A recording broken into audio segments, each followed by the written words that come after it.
வெயிலோடு விளையாடி வெயிலோடு உறவாடி வெயிலோடு மல்லு கட்டி ஆட்டம் போட்டோமே. எண்டூரு நெறிவூரு கருவேலங்காட்டோரம் அத்தானை சுத்தி சுத்தி வட்டம் போட்டோமே.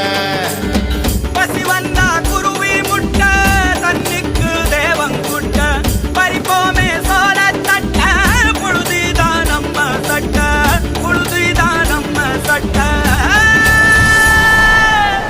வெயிலோடு விளையாடி வெயிலோடு உறவாடி வெயிலோடு மல்லு கட்டி ஆட்டம் போட்டோமே.